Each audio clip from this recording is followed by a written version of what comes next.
Hello everyone, welcome back to Jacqs Scraps. Thank you for joining me today for our What a Card series. Today we'll be using this Karen Bernison Photo Collage Pop Up, and this is a set of 13 craft dies, and I'm really excited to use this. I got this at Joann's for a really good price. She has her own website that carries her dies, but you definitely get a better price at Joann's, just a little hint. So let's see what we need to create this card. First, you're going to need a base cardstock for your card. I'm using this pink diamond cardstock that I got from Pat Catan's before it closed, and it has a really great shimmer on it. So I'm excited to use that. And we are going to take one piece of that and cut it down to 9.5 by 6. We will cut another piece that is 5 by 6. We will be creating an acetate front cover for the card, and so I'm using this We Are Memory Keepers clear plastic, and you want to cut a piece of that, and this will measure 4 7/8 by 6. The first decorative layer, I'll be using the Chamel box of crayons project pad, and I've cut out a piece that is 4 3/4 by 5 3/4. You will also need an additional piece that is 1 1/4 by 5 3/4. Now the measurements of these two pieces can be changed depending on the border that you like around your paper. This provides an 1/8 of an inch border. The die set comes with 2 metal photo frames. Here's one and here's the other in the set, and also 2 square frames here and there. For these, what I did, I used the Chamel project pad to cut out the photo frame, and I used 3 different colors from the cardstock that it provided: green, purple, and blue. And there are 9 of those. For these squares, I used Chamel Glitter Girl, and I decided to punch out where there was only decorative paper on one side, and you'll see why in a moment. And I cut out 9 of those. For the photo frames, you will also need to print and cut out 9 photos. I'm using these that I printed here at home and cut them down to 1 1/4 by 1 1/4 squared. 1 1/4 fits into the hole exactly, or you could do 1 1/8, which would give you a very small white border around the photo. I'll provide a link down below for Karen's video where she talks in more detail about the photos for this project. In the die set, you will need to cut out one of the mechanisms, which is this here. And then you will also need to cut out one of each of these flags, is what I'm calling them. And then they come out individual like this. So you need one set of each of those. The first thing we're going to do is put our 9.5 by 6 cardstock into our scoreboard with the 9.5 going across the top. We are going to score at 5, 6.5, and 8. Go ahead and burnish those score marks.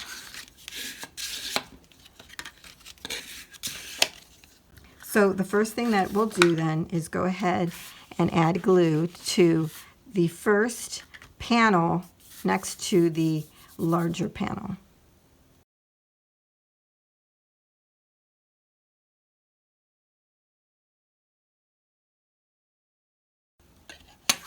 So now our card will look like this.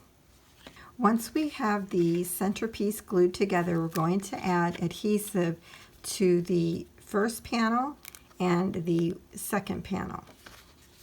The third one is on the back side, and those second and third have been glued together.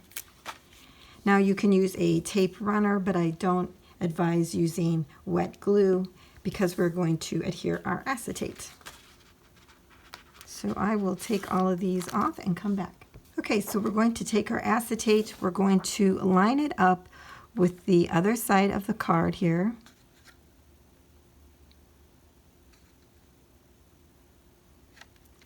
And then we're going to lay it on top of our glue that we just added.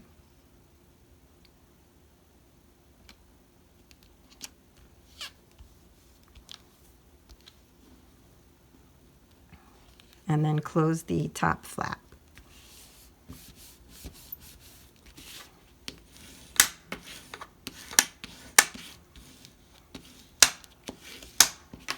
So now we have a cover to our card. The next thing we're going to do is add our decorative pieces to the inside of the card.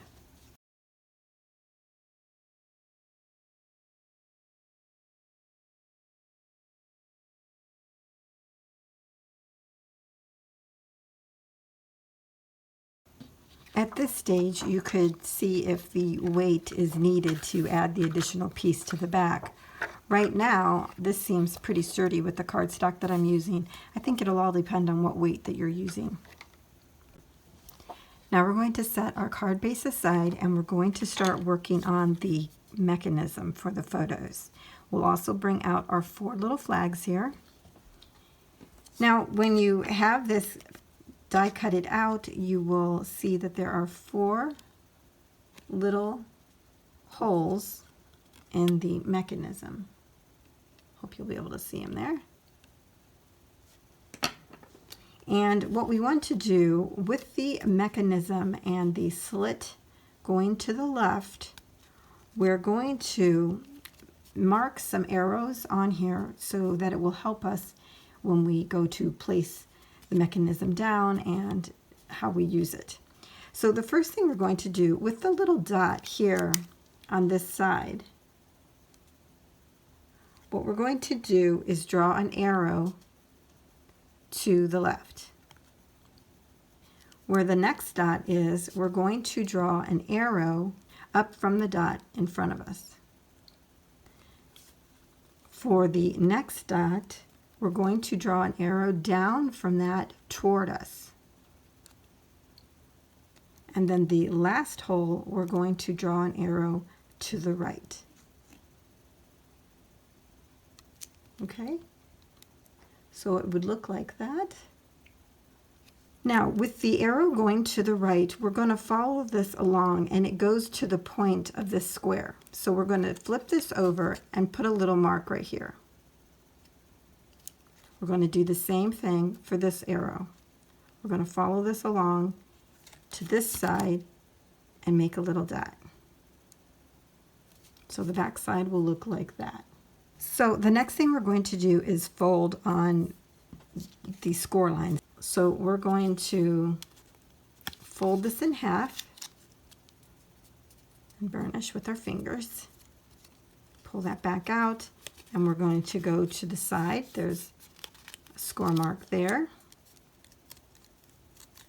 Pull that back out. Here's another score mark at another angle, and we're going to burnish that down with our fingers. There's one here, and then one on this side. You'll be able to see them if you have the die. Okay, all of the lines here. There's an X like in the middle with the one in the center, and there on the side. Now that we've burnished all of those score lines, what we want to do is to have these side pieces here come into the center piece, and these 2 squares actually kind of get pushed backward. It's kind of like when we make the other type of pop-up cards. So you're going to kind of push here in the sides, so this becomes a mountain on the inside. The same over here as well. Just kind of push this side in, and the other one as well.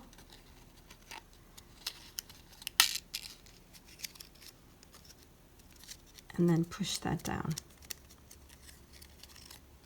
And when you open it up, it will automatically fold back into itself. So the important thing here is that you're creating mountains on the inside, okay? Bringing back in our card base, now that we have all of this folded and trained, what we're going to do is add glue to one side of these squares. These 2 are the squares that I'm talking about, this here and this. And we're going to add glue to one side.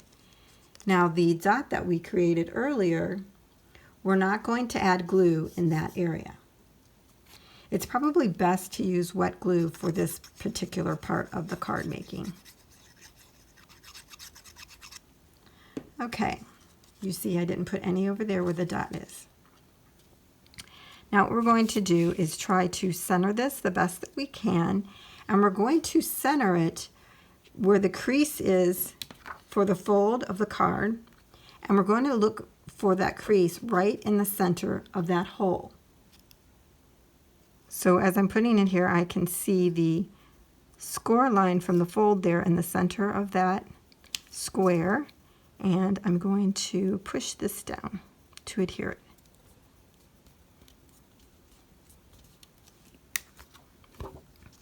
See what I mean? Here's the fold of the card right here, and you can see it through that square.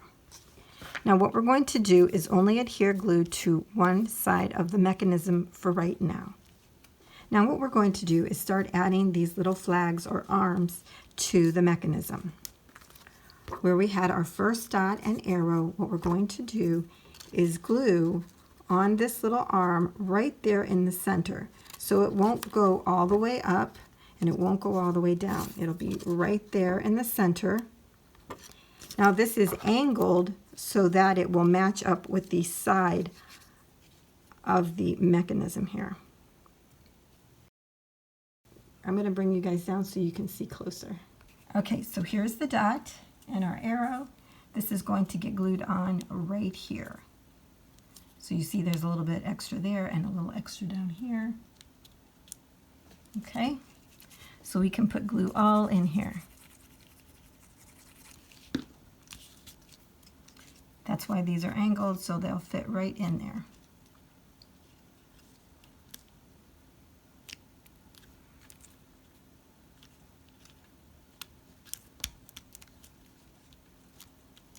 For the next one, we're going to go in this direction away from us, and we're going to use one that has an angle that goes down and to the left, and it will fit right in here. Now for this one, keep in mind that we're going to go underneath this mechanism. You won't go over top of it. You will go under it like that, okay? You'll see here in a moment.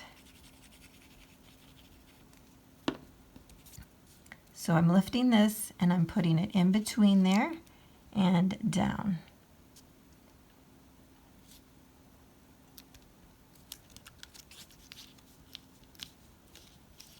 Now we could go ahead and add the other little flags or arms down here, but it's probably easier to flip this around and do the same thing that we just did. So I'm going to add this top one first.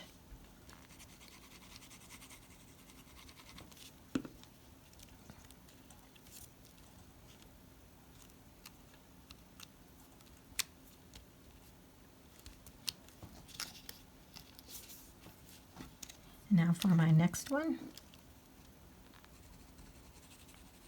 Remember, when we're adding this one, we're going to go underneath this top one, and we're going to go right above where the score mark is.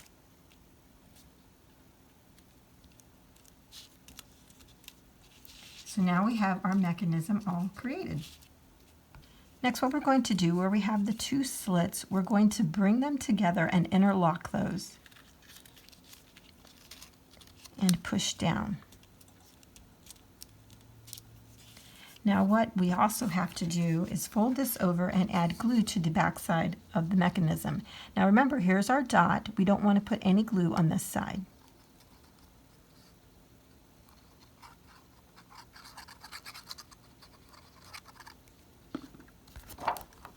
Folding that back down and pressing.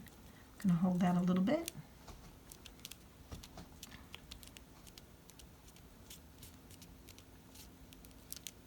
Now what we're going to do is test the mechanism, and we're going to help it along if we have to. If we do, we would push here up on the sides to get it to move. There it goes. And then we've closed it. Let's give it a little press. And then it should be fine to open and close every time. At this point, if you're going to load a lot of cards, you may want to put another one here on the underside of each of the little arms. If you're not going to use that many, then you probably won't need to, but that's purely up to you. Now it's time to put our photo frames together. I have it all mapped out to which frame I want to go with the backing, and then I have my photos here. Now, when Karen puts this together, and I'll have her video linked down below, she's using an all-white front and back cardstock when she puts this together. I'm using a decorative cardstock and white side. That way I can use the white to put this together and then have decorative on the back side. Because when Karen puts it together, she actually adds additional photos to the back side, and then that covers up the white. I'm not going to be doing that today. So that's why I decided to use just 9 photos and decorative backings. I hope that makes sense. You'll probably see when we get it all together. So what I do here is go ahead and add the photo frame to the square piece. Make sure it's on the white side for this particular exercise. So it looks like that. And now I'll select my photo and glue that in. I'm just going to add the glue right here onto the photo frame. And then put my little photo in there. They're so small. And there we have our photo frames. I'll do the rest of these and I'll be back. Okay, so I have all of my little photo mats all ready, and I'm going to start adhering it to the mechanism. So I'm going to be using wet glue for this as well. And I'm going to start, this is where we put the 2 pieces together so that they would interlock. I'm going to add glue to this piece here.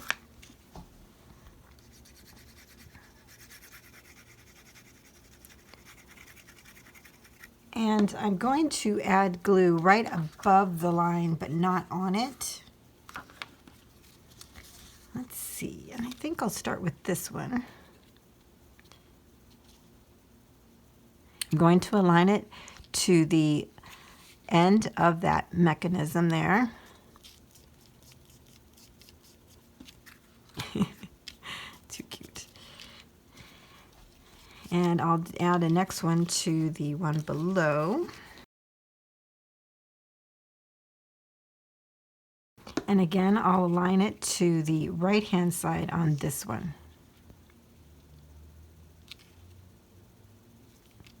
And not going over the line there. Okay, so let's give this a try. Oh yeah. Now see, this is exactly why I put the decorative paper on the back side of the photo frame so that it wouldn't be white. But again, when Karen did her tutorial, she added an additional photo. I just don't have more than 9 that I want to use for this particular project. Now the next one we're going to add is at the top of the center one here. And let's see. Let's put these guys up here. Now what she recommends is that you put a little repositional tape on there, put your photo on there, and again, you don't bring it all the way down to where it's touching the other photo. You want to do it above. And then you position it there, just a little bit at the end of the photo frame, like that. And then you test your mechanism. And again, it's working well. Nothing's getting jammed up. So if that's the case, then she recommends putting on the glue.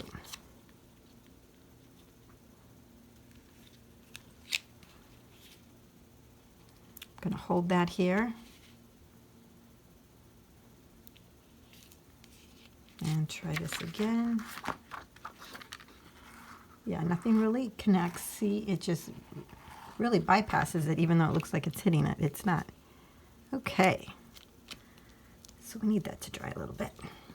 Okay, and then we're going to kind of do the same thing for the one down here. Add just some repositional adhesive. We're going to add it about the same way we did there, just the opposite. And then again, you test it to make sure it all works well. and it does. So then we'll just add some liquid glue there and reposition that on there.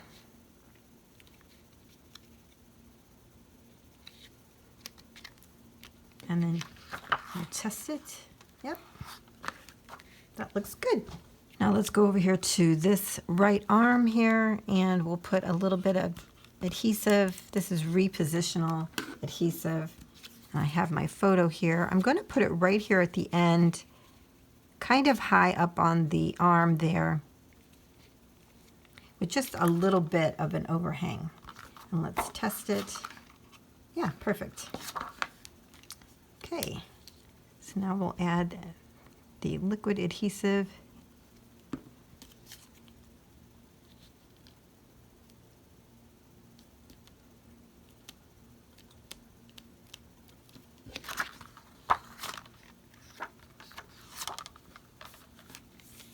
Great. And then we'll do the same over here. All right, now we'll do the other side here. And again, we're going to do the opposite of what we did over here. So here we went up. Here we're going to go down.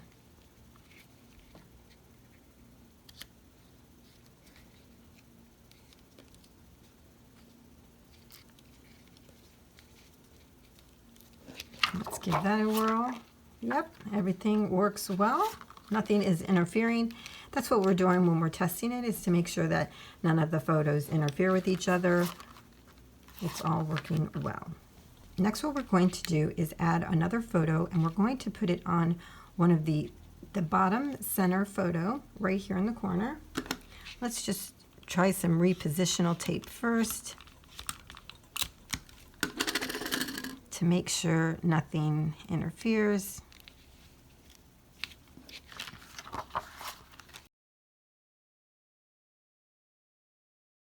Ooh, it does catch right there.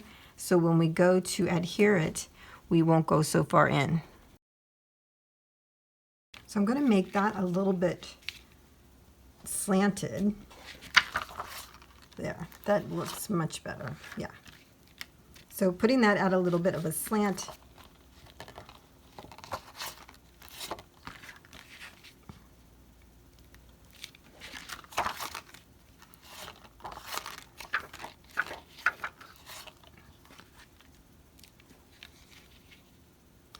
Yeah, so definitely slanting this a little bit to the right helps, because you know, it eliminates anything catching.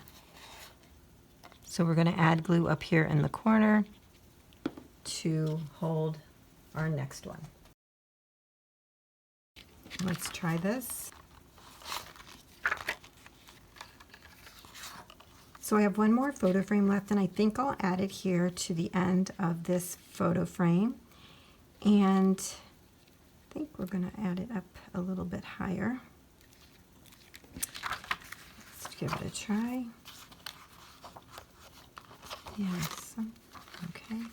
So we see now that it's hanging out. So what we need to do is just open this up and then align it so that it doesn't go over, you know, the edge of the card there. So let's see what we got here. Yeah, that works better. Okay.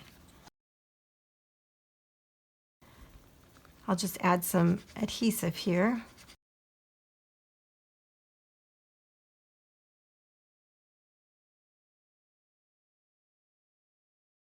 And now that's aligned. So after we got the inside of the card done, I went ahead and did a little decorating on the front here. I did add another piece of the rainbow paper there. It was the same size as the one on the inside. I added a little die cut here of a camera, and here that says hello, and then we have a journaling card that says adventure, so it ends up saying hello adventure. Really cute. And then when you open it up, we have our photos, and I did add little flower stickers to all of these. This is going to my niece, and so I thought she might like that pop of color on there. This is her right here. So these are just photos of a time that she visited my house, and activities that we did together. And so I just thought it would be fun to send this to her with some other items. And I have a little journaling card here that says remember this, and I'll put the date and everything on there. So that's our card for today using the Karen Berniston Photo Collage Pop Up dies. I hope you have enjoyed this as much as I have. I'll see you next time.